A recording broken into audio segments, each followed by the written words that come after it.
voz de los protagonistas. Contacto telefónico. Y nos da mucho gusto recibir esta mañana vía telefónica a Jorge Álvarez Fuentes, director general del Archivo General del Estado de Oaxaca, embajador de México en retiro y, bueno, un diplomático de carrera con amplia experiencia en asuntos internacionales, quien esta semana publica en las páginas del Siglo de Torreón un artículo imperdible, la verdad, el Mundial de Qatar, espejo del mundo. Y sobre este tema vamos a hablar con Jorge Álvarez. ¿Cómo estás, Jorge? Te saludamos con mucho gusto, Manuel, Marcela y Arturo. Manuel, Marcela, Arturo, qué gusto estar con ustedes y con su audiencia. Muy contento de estar con ustedes. Gracias, Jorge. Gracias, Jorge. Bienvenido de nueva cuenta. Bueno, pues es mucho más que un deporte o un simple juego el fútbol, y Qatar está siendo ese reflejo de aspectos económicos, aspectos sociales, aspectos políticos y de las turbulencias que está viviendo el mundo en esta época. Platícanos un poco de esta reflexión, Jorge. Mira, a mí me parece muy importante tomar en consideración que el Campeonato Mundial de Fútbol, tratándose el fútbol del único deporte que realmente es global, pues es una actividad que, como tú bien señalas, tiene alcances, repercusiones de orden internacional muy importantes. Entonces, a mí me parece que es muy importante hoy poner el Campeonato Mundial de Fútbol, que está teniendo lugar por primera vez en un país árabe de tradición islámica. Empecemos por lo obvio. Este es el primer campeonato de fútbol, la primera Copa Mundial, que no tiene lugar en el verano, sino que tiene lugar en el invierno, Sí. precisamente para atender ¿qué? Una consideración climática. Es la única época del año donde se puede jugar en Qatar, dadas las altas temperaturas, siendo un país en una zona desértica. Pero al mismo tiempo es muy interesante observar cómo el Campeonato Mundial hoy, en el 2022, pues se da en el contexto de una guerra en Ucrania, cuando tenemos una crisis, una emergencia climática, y cuando tenemos una serie de tensiones geopolíticas, y al mismo tiempo, pues es el gran espectáculo de entretenimiento al que siguen miles de millones de personas. En el mundo, el fútbol es parte de cómo nos asociamos con una actividad que les importa a adultos, a hombres, a mujeres y a niños. Y está teniendo lugar en un país que tiene el ingreso per cápita más alto del mundo. La FIFA tiene más miembros que las Naciones Unidas. Entonces, Sí. a mí me parece que es una reflexión obligada. Claro. Ahora, en el aspecto económico, hablas en el artículo de más o menos ronda el impacto, la derrama, 3,000 billones de dólares. Es una cifra descomunal que rodea a este evento internacional y que se ha visto cada vez menos estados, menos países tienen la posibilidad de organizarlo. Tanto es así que los próximos mundiales se espera que sean organizados por varios países. El que lo pueda hacer Qatar, un país que en principio es un país para nosotros pequeño en términos territoriales y de población, pero como bien tú mencionas, con un ingreso per cápita muy alto, ¿qué implica? ¿Qué mensaje da de alguna forma Qatar al mundo con esta organización del mundial? Mira, yo creo que el mensaje que está detrás del campeonato mundial es que los negocios globales están en el primer orden, tanto de las realidades que enfrentamos como de los desafíos, porque todas las empresas, absolutamente todas las empresas, las tecnológicas, las de servicio, las grandes marcas, están vinculadas al fútbol. No hay una sola que no esté. Entonces, un país como Qatar, que tiene no solo ese ingreso per cápita que yo mencionaba, sino que es un país que tiene enormes reservas y que ha generado un fondo soberano extremadamente rico, pues vamos a ponerlo así, se puede dar el lujo de invertir 300 millones de dólares nada más en infraestructura para construir 6 estadios o 7 estadios. Claro, algo muy notable, porque como el país es muy pequeño, pues prácticamente todos los estadios están a 1 hora de diferencia. Sí. Eso es algo muy notable, porque ya lo vimos, por ejemplo, el campeonato mundial organizado entre Corea y Japón, o el próximo campeonato mundial que se organizará en América del Norte entre México, Estados Unidos y Canadá, pues va a significar que tú vas a tener que volar o ir varias horas de un punto a otro. Ahorita Doha, porque prácticamente todo el campeonato mundial tiene lugar en la capital de Qatar, que es Doha, tiene estos estadios. Entonces, en términos económicos, también hay que ver los aspectos de sustentabilidad. ¿Es sustentable hoy un campeonato mundial de estas dimensiones con estos costos? Lo es. ¿Por qué? Porque vivimos en un mundo hipercomunicado. Todos ahorita, de una manera u otra, estamos expuestos no solo a los partidos de fútbol, a la publicidad, a los servicios, a las comunicaciones. Está muy difícil hoy abstenerte de saber algo de Qatar, aunque no te guste el fútbol. Entonces, se vuelve literalmente una mega maquinaria mediática, porque simplemente los derechos de televisión, de transmisión, pues son multimillonarios. Claro. Ahora, está este otro aspecto político-social que toca los derechos humanos, lo que se ha cuestionado en Qatar de que no hay un respeto a los derechos de las mujeres, de la diversidad sexual, etcétera. Pero hay una condena por un sector de Occidente hacia la organización del evento en un país de estas características. Sin embargo, las selecciones ahí están y están jugando, y los aficionados están acudiendo, ya sea vía remota o presencial, a los encuentros. Entonces, de pronto se vuelve como un ejercicio contradictorio, ¿no? El de criticar esta organización de un evento como el Mundial en un país con las características políticas y restrictivas de Qatar, pero luego no ceder ante eso y acudir a la fiesta, ¿no? Así es. Esta gran fiesta está,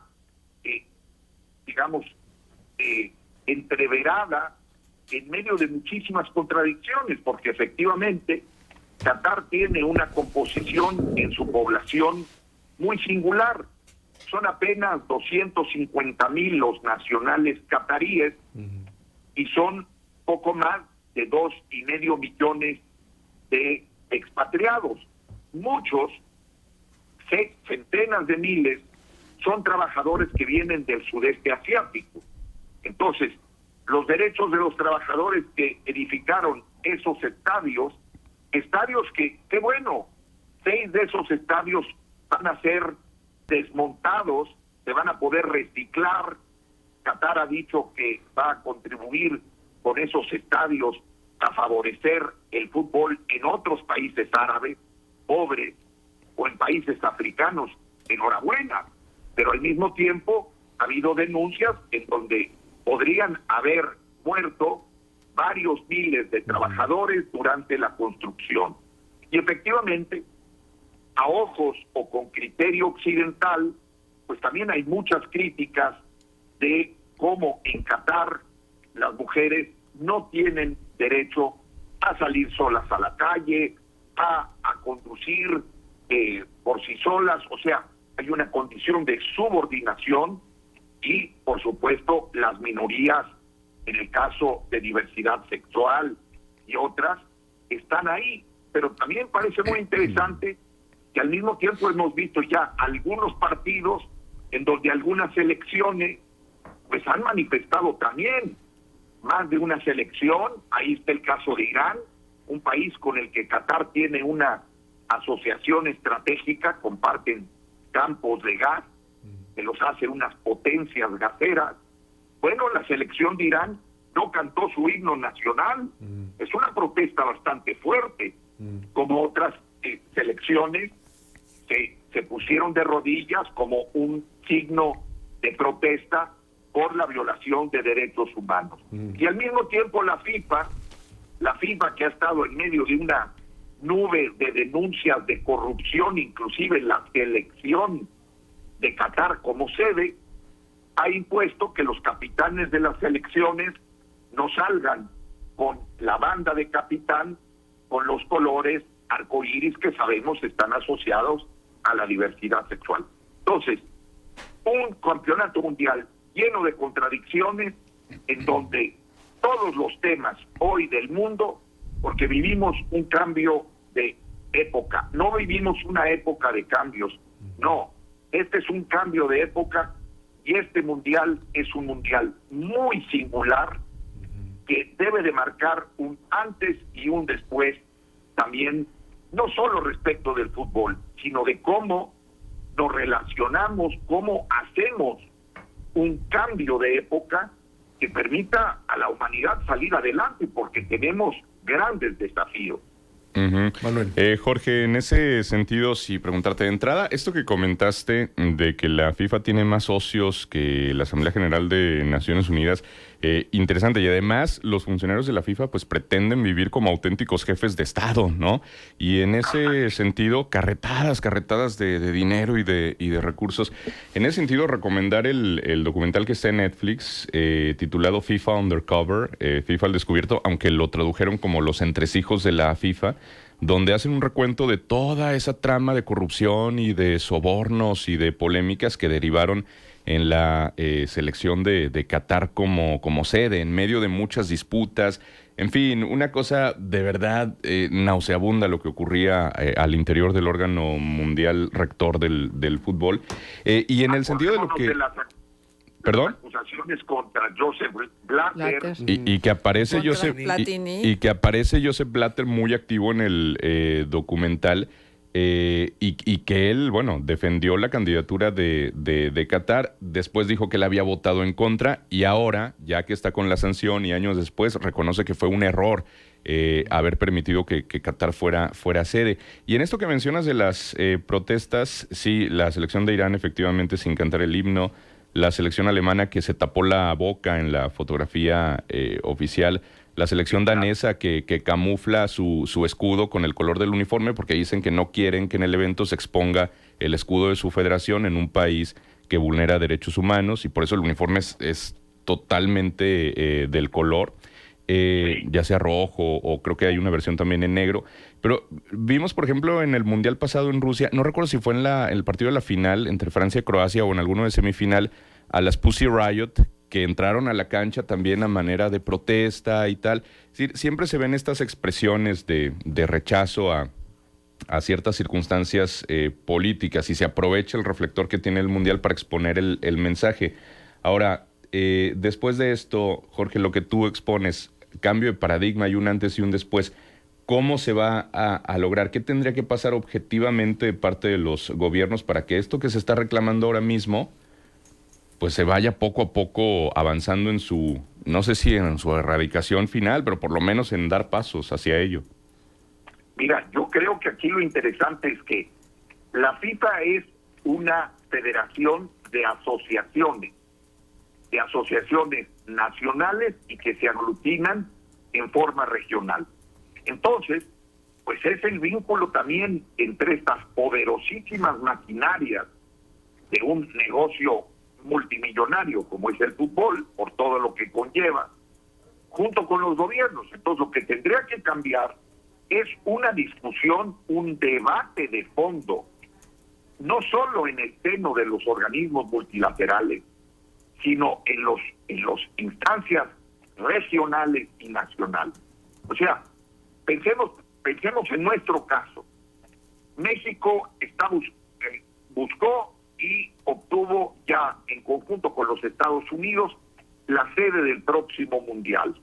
Y hemos sido sede de otros mundiales, lo sabemos todos. Pero entonces yo creo que tenemos que impulsar un debate nacional de qué campeonato mundial de fútbol queremos en el 2026, porque hay cosas también positivas en Qatar. A mí me parece muy positivo porque es un pequeño cambio de paradigma, El hecho de que no se venda alcohol en los estadios, que se reduzca. ¿Por qué? Porque la fiesta tampoco tiene que ser la alcoholización de los fanáticos.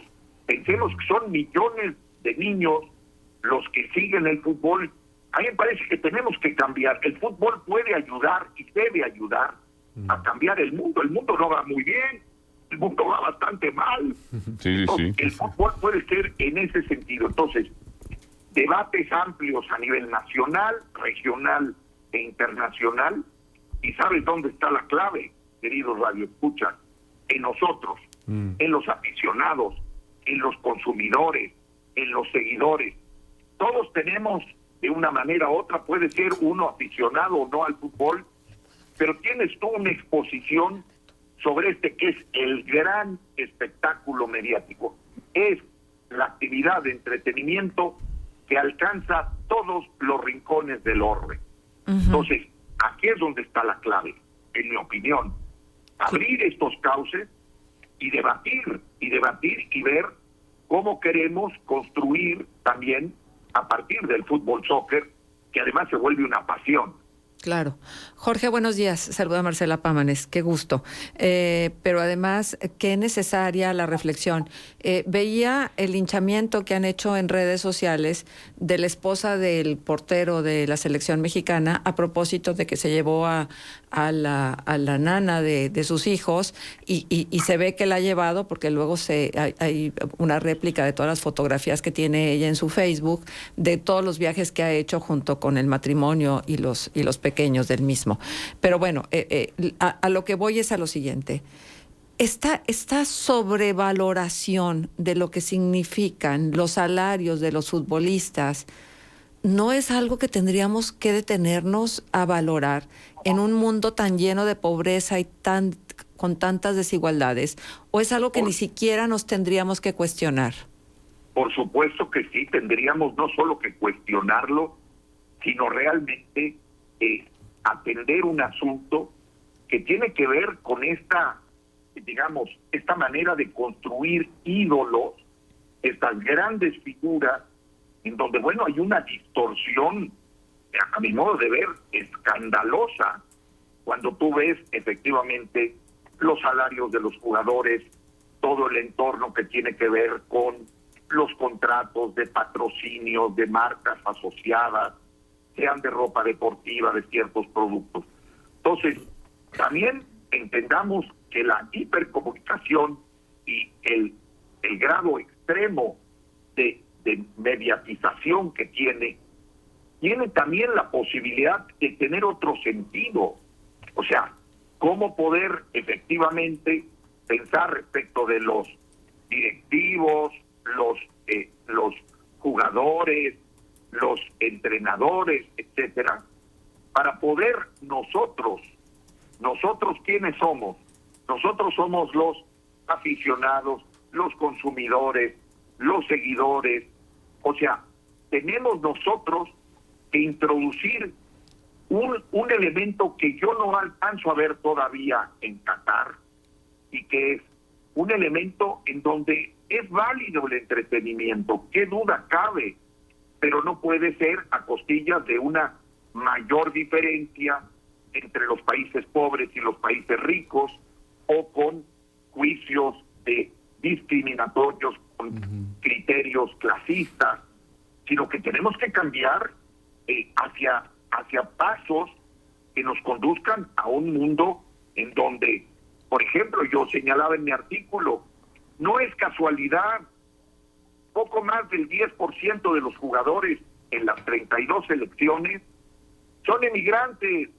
Entonces, claro, la migración también está ahí, claro, todo está ahí. Por eso yo quise reflexionar sobre esto, ver el mundo a través del fútbol, claro, pero que el fútbol nos ayude a cambiar el mundo. Sí. Bien. Nos quedan 30 segundos rápidamente. La geopolítica está presente. Qatar es el país más importante exportador de gas y con las reservas más amplias, ya lo mencionabas, en un contexto en el que hay una guerra en Ucrania, en donde Europa está buscando fuentes alternativas de gas.